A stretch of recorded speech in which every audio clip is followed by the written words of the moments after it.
जय हिंद साथियों। आज हमारी खेल संबंधित सारी जितने भी हमारे अभी वर्तमान चर्चाओं में रही हैं सारी बातें हम लोग क्लियर कर लेंगे और कौन कौन से हम लोग भारत या महिला या पुरुष कौन कौन सी ट्रॉफी जीती है, क्या क्या हम लोगों का कब हुआ है, आयोजन कहाँ हुआ है, ये सारी चीजें हम लोग क्लियर।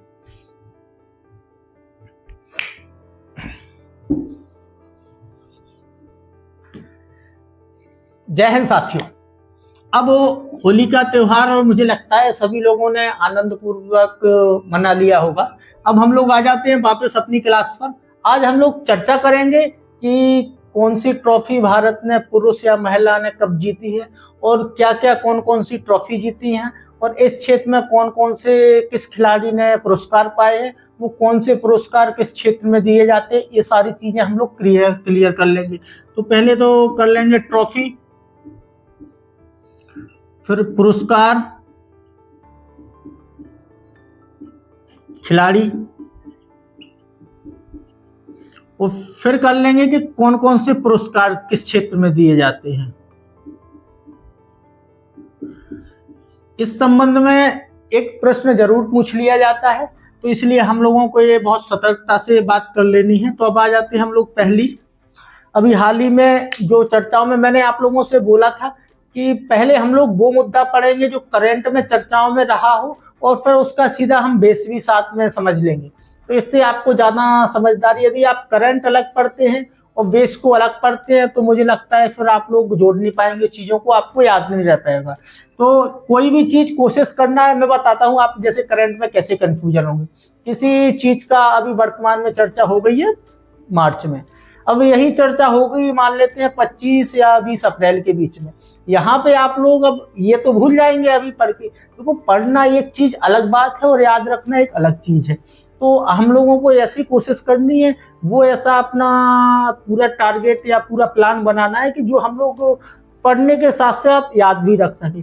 वर्तमान में थोड़ा एक चीज मैं क्लियर कर दूं कि हमारी भारत देश की जो भी शिक्षा व्यवस्था है या जो भी हमारा परीक्षा का पैटर्न है वो सारे पूरे विश्व के देशों में सबसे सरल है। आपका जो पेपर होता है वो ऐसा कोई पेपर नहीं है, देखो मैं आपको बता दूं कि जिस कहीं भी विश्व में ऐसी व्यवस्था नहीं है कि क्वेश्चन आपके सामने हो और आपके सामने उत्तर भी प्रस्तुत किया जाता हो। ये मुझे लगता है परीक्षा का सबसे सरलतम रूप है और इसी में हमारा दायरा आता है सबसे सरलतम रूप में। यदि धोखे से भी इसका स्तर एक कदम भी ऊपर कर दिया कि आपको केवल क्वेश्चन दिया जाएगा, आपको आंसर स्वयं से लिखना है, तो मुझे लगता है कि 50% भारत देश में डिस्क्वालीफाई हो जाएंगे छात्र।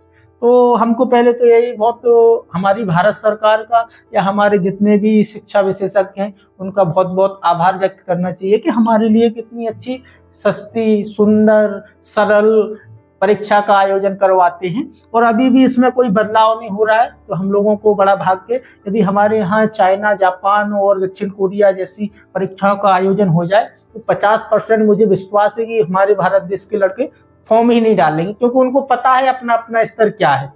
ऐसी रिपोर्टें कई आती रहती हैं हमारे देश की कि जिसमें ये साबित होता रहता है कि केवल खाना पूर्ति, अलग अलग अपना अपना सिस्टम होता है। कोई शादी के लिए पढ़ता है, कोई दिखावे के लिए पढ़ता है, कोई नौकरी के लिए पढ़ता है, कोई ज्ञान के लिए पढ़ता है, तो अपना अपना स्तर होता है। हम लोगों को उस पर जाना नहीं है, हम लोग सीधे मुद्दे पर आ जाएंगे। तो सबसे इसलिए ज्यादा पैनिक लेना नहीं है, आपको ईमानदारी से वो बड़ा खुश होकर पढ़ना है कि जब इतना सरल पैटर्न हमारा परीक्षा का है और यदि इसी में हम लोग हतोत्साहित होंगे तो अभी तो अब आप लोगों को पता है कि और स्तर आपका इंटरव्यू का तो इससे जस्ट अपोजिट, मैं तो आप मानेंगे कि 2 गुना मान लेंगे, लेकिन मैं तो उसको 5 गुना मानता हूँ ज्यादा कठिन। यदि आपको 4 प्रश्नों, एक प्रश्न का 4 उत्तर आपको सामने रख दिया जाए कि इसको एक उत्तर देख लो और आपने थोड़ा भी यदि अध्ययन किया है ईमानदारी से, तो मुझे नहीं लगता है कि किसी को कठिनाई होगी।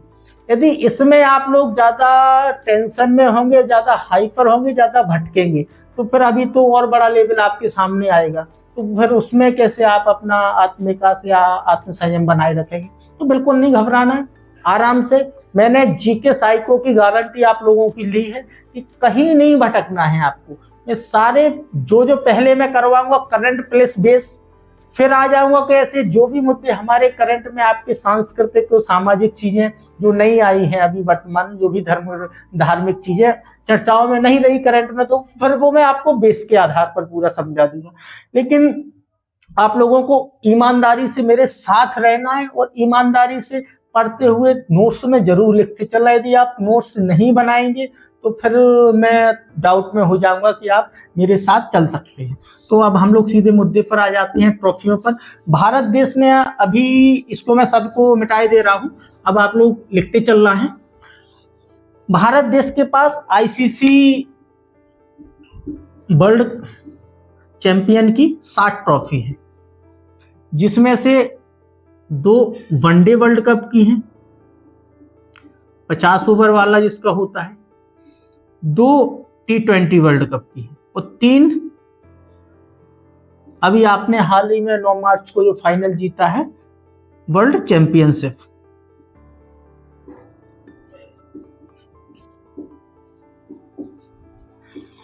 तो थोड़ा थोड़ा हम लोग बेस की जानकारी इसमें कर लेते हैं। 60 ट्रॉफियां हैं भारत।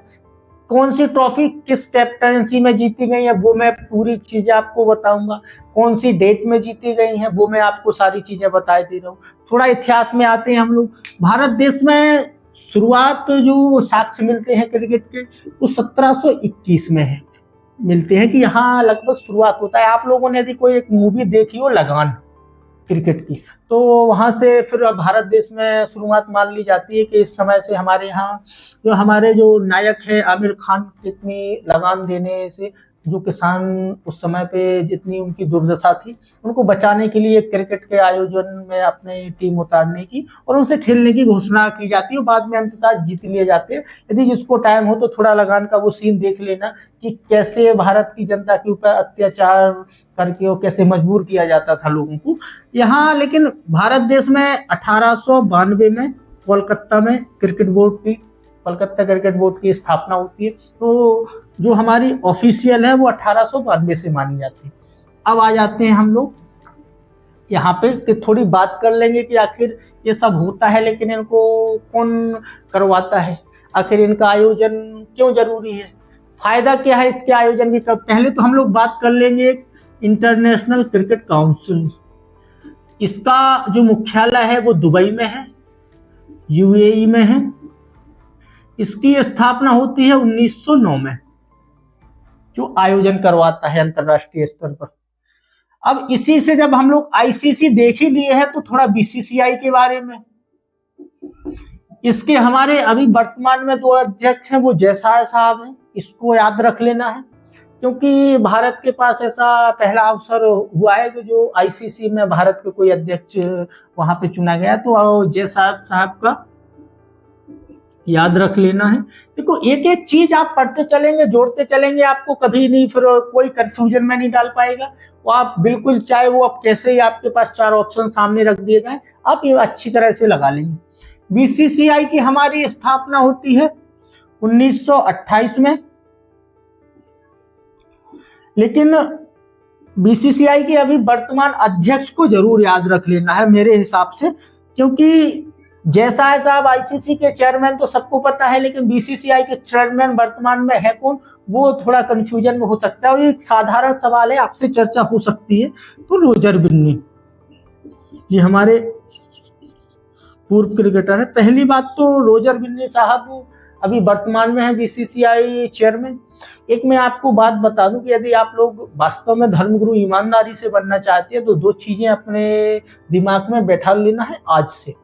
यदि कोई आपसे बड़ा है और किसी ने विशेष योगदान हमारे भारत देश के किसी भी क्षेत्र में दिया है तो उसको आप सम्मान के साथ संबोधित करेंगे, क्योंकि ऐसे कम से कम मेरे पास 10 लड़कों के फोन आए जिसने केवल अपने से बड़े टीचर या अपने कोई पिता या भाई या ऐसे कोई भी जिसमें उसके जीवन में किसी का विशेष योगदान रहा था, सम्मान के साथ तो अपना सम्मान प्रकट नहीं किया, वो इंटरव्यू से बाहर हो गए केवल इससे। तो आपको डिसिप्लिन बहुत अच्छी तरह सीख लेना है, सम्मान आज ही से स्टार्ट कर देना है, क्योंकि जितने सद्गुणों की आप प्रैक्टिस, देखो सद्गुण कहीं से पैदा नहीं होते हैं, कि लोग मैंने बता दिया कि आप सम्मान का सद्गुण आपके अंदर हो जाए, तो बोलने से नहीं होगा। इसका जितना आप प्रैक्टिस करेंगे, प्रयास करेंगे, इससे ये सद्गुण उत्पन्न होते हैं। आज ही से अपने छोटे से अच्छे प्यार से बात करेंगे, बड़े से सम्मान से।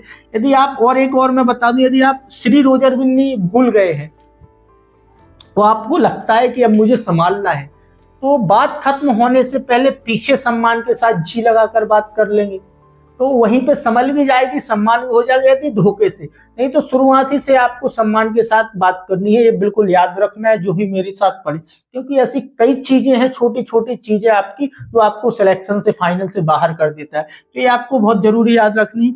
बीसीसीआई हमारा हो गया, आईसीसी हो गया है। अब आ जाते हैं हम लोग सीधे अपने कि कौन सी ट्रॉफी हमारे भारत देश में किस कैप्टेंसी में और कब जीती गई है। और थोड़ा इसमें हम लोग महिलाओं की भी बात करेंगे, क्योंकि भारत सरकार का जो अभी प्रयास चल रहा है बहुत अच्छी तरीके से, मैं महिलाओं पर लूंगा क्लास 1 8 मार्च जो विश्व हमारा महिला दिवस मनाया गया, उस पर मैं थोड़ा बहुत अच्छी और आपको जो दृष्टिकोण है महिला संबंधी उसको मैं भी क्लियर करवा दूंगा। तो मैं सोच रहा हूं कि उसको मैं जीके करंट प्लस साइकोलॉजी को मिला के क्लास लूंगा, जिसमें मुझे महिलाओं संबंधी दृष्टिकोण को आपको अलग से ना करवाना पड़े। अब बात होती है 1975, यहां से 50-50 वर्ल्ड कप शुरू होता है। वेस्ट इंडीज विजेता होती है ऑस्ट्रेलिया को हराकर, लेकिन 1983 में भारत को एक महान उपलब्धि मिलती है। यहाँ पे हमारे कपिल देव साहब कैप्टन रहते हैं, तो ये हमारा 50 का पहला वर्ल्ड कप हो गया। दूसरा वर्ल्ड कप हमारा 2011 को धोनी साहब के प्रतिनिधित्व में जीता गया, तो 2 ट्रॉफी ये हो गई। अब आते हैं हम लोग T20 वर्ल्ड कप। T20 का वर्ल्ड कप भारत ने कब जीता? तो T20 वर्ल्ड कप की शुरुआत 2007 ही से होती है, वो पहला विजेता बनता है भारत, ये धोनी साहब की कैप्टेंसी में ही विजेता बनता है। दूसरा T20 हमारा अभी 2024 में रोहित शर्मा साहब हमारे कैप्टन रहे हैं और जो अभी जीता है। 2024 वाले का आयोजन आपको याद रखना है यूएसए प्लस वेस्ट इंडीज में हुआ है। मैं इसको बता रहा हूं कारण इसका, क्योंकि आपको चैंपियन ट्रॉफी का रखना है, वहां आपको फंसाया जा सकता है। मुझे पूर्ण शंका है कि आप लोग फंस जाएंगे, इसलिए मैं क्लियर किए दे रहा हूं कि शायद धोखे में ऐसी चर्चाएं हो जाएं, तो आपको याद रख लेना। अब जाते हैं हम लोग चैंपियन ट्रॉफी पर। चैंपियन ट्रॉफी पे आने के पहले मैं एक बात बता दूं कि हमारे पास अभी कोई ऐसी एक तो टेस्ट चैंपियन ट्रॉफी की कोई आईसीसी उपलब्धि नहीं है, हम लोग एक भी टेस्ट चैंपियनशिप नहीं जीत पाए हैं, तो ये याद रखना है। बाकी वनडे चैंपियनशिप हम लोगों ने अभी 2025 में 9 मार्च को जीता। अब पहला आ जाते हैं हम लोग 2002 में हमने पहली चैंपियन ट्रॉफी जीती थी, दूसरी सौरभ गांगुली साहब के नेतृत्व में,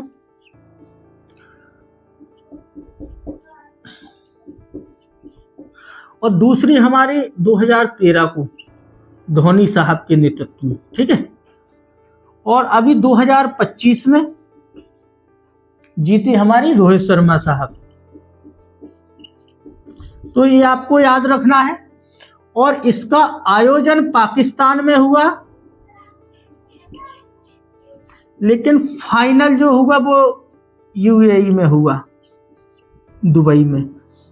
तो इसको याद रखना, यदि धोखे से आपसे पूछ लिया जाए कि 2025 चैंपियन ट्रॉफी का आयोजन कहाँ, तो सीधा आपको पहला जो विकल्प मिलेगा वो सीधा आपको दुबई मिलेगा या यूएई मिलेगा। तो इसको याद रखना है, आयोजन पाकिस्तान में हुआ है लेकिन फाइनल यूएई में हुआ है। ये हमारा वैकल्पिक व्यवस्था थी, तो वैकल्पिक व्यवस्था में नहीं लगा के आना है। कौन कैप्टन था, किसको हराया, वो तो अब आपको पता ही होगा, न्यूजीलैंड को हराया है भारत ने, ठीक है। आज 2-3 धोनी साहब के नेतृत्व में हमारे यहाँ पे आईसीसी ट्रॉफियां हैं, 2 रोहित शर्मा, 3-2-5 और 1 कपिल देव साहब, 1 गांगुली साहब के, इनके नेतृत्व में हमारे पास 7 आईसीसी ट्रॉफियां हैं। इसके साथ में यदि एक बात आप और याद रखना चाहें तो 2023 का वर्ल्ड कप ऑस्ट्रेलिया टीम ने जीता है, ये आप याद रख सकते हैं, वनडे वर्ल्ड कप। अब इसके साथ साथ हम लोगों की बात तो हो गई, अब आ जाते हैं हम लोग थोड़ा महिलाओं पर। महिलाओं की इसलिए चर्चा जरूरी है क्योंकि कुछ चीजें मैंने बताया था कि एक तो शब्द होता है कि कोई अचानक में ऐसा शब्द बोला जाए आपको कि ये पहली बार हुआ, तो ऐसी चीजें पूछने की ज्यादा संभावना होती है पेपर में, तो ऐसी आप लोगों को सीख। भारत के पास आईसीसी वर्ल्ड चैंपियनशिप महिला के पास कोई भी ट्रॉफी नहीं है, लेकिन आईसीसी की एशिया कप की 60 ट्रॉफियां हैं। ठीक है। विगत वर्ष पिछले वर्ष भारत विजेता नहीं रहा, भारत को श्रीलंका ने हराया था, ये आपको सब लोगों को पता हो। तो 2024 जो एशिया कप की विजेता थी वो श्रीलंका टीम। ये पहली बार एशिया कप विजेता बनी है, तो ये आपको याद रख लेना है। दूसरी बात, Bharat ICC T20 world cup का विजेता है, लेकिन अंडर 19 में, अभी 2024 में। तो ये महिला आईसीसी T20 वर्ल्ड कप की विजेता है, लेकिन अंडर 19 वाले में। वर्तमान में T20 world cup champion New Zealand team बनी है, ये पहली बार बनी है, तो इसको याद रख लेना है महिला वालों की, महिला T20 2024 में। और इसके पहले ऑस्ट्रेलिया, इंग्लैंड, वेस्ट इंडीज इन लोगों ने जीता था, लेकिन न्यूजीलैंड महिला टीम अभी पहली बार जीती है, तो ये आपको याद रख लेना। ऑस्ट्रेलिया 2022 का 50-50 वर्ल्ड कप अभी भी विजेता है। तो T20 का रखना है याद, एशिया कप का याद रख लेना है, T20 वर्ल्ड अंडर 19 का याद रख लेना, क्योंकि ये भारतीय महिलाओं ने जीता है। इंटरनेशनल महिला टीम के पास कोई भी ट्रॉफी नहीं है, एशिया कप की 60 ट्रॉफी है। हालांकि कई बार भारत सेमीफाइनल वो क्वार्टर फाइनल के दौर से बाहर हुआ है, तो ये आपको याद रख लेनी है 4 चीजें। अब इससे ज्यादा महिलाओं का और कोई हम लोग चर्चा नहीं करेंगे। अब आ जाते हैं हम लोग सीधे पुरस्कारों पर। पुरस्कार, सबसे उत्कृष्ट प्रदर्शन जो हमारा खेल में, वो भारत रत्न। देखो, ये सिर्फ खेल में नहीं, किसी भी क्षेत्र में दिया जा सकता है, लेकिन ये हर क्षेत्र का सर्वोत्तम या सर्वोत्कृष्ट पुरस्कार है। दूसरा पुरस्कार हमारे जो दूसरे नंबर पर हम लोग चर्चा करेंगे, वो मेजर ध्यानचंद खेल रत्न पुरस्कार।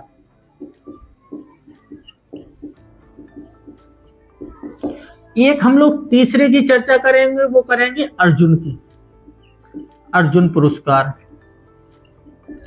एक और जो चर्चा करेंगे चौथे की, एक करेंगे मेजर ध्यानचंद पुरस्कार की।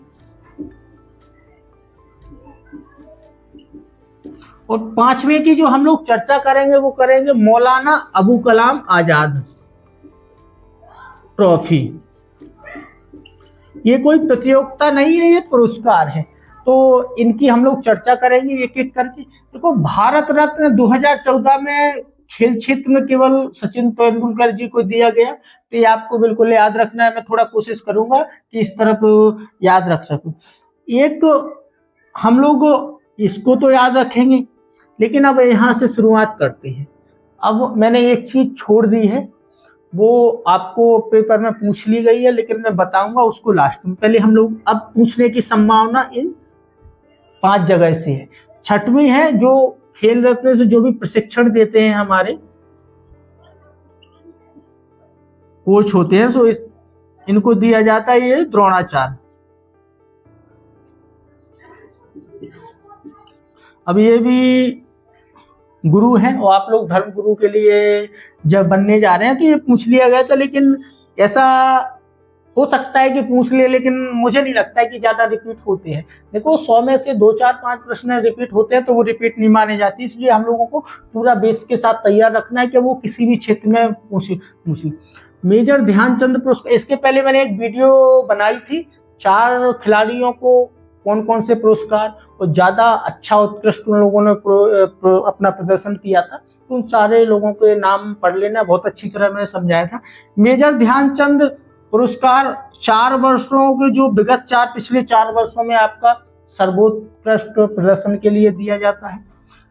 अर्जुन पुरस्कार दिया जाता है वो आपको खेल में सर्वोत्कृष्ट अविस्मरणीय विशेष योगदान के लिए दिया जाता है खेलों में। मेजर ध्यानचंद आजीवन उपलब्धि के लिए दिया जाता है, जो आपने अपने खेलों में कोई आजीवन उपलब्धि ऐसी हासिल की हो तो उसके लिए मेजर ध्यानचंद पुरस्कार। ये मौलाना अबू कलाम आजाद ट्रॉफी है, विश्वविद्यालय स्तर पर खेलों में उत्कृष्ट प्रदर्शन के लिए प्रदान किया जाता है।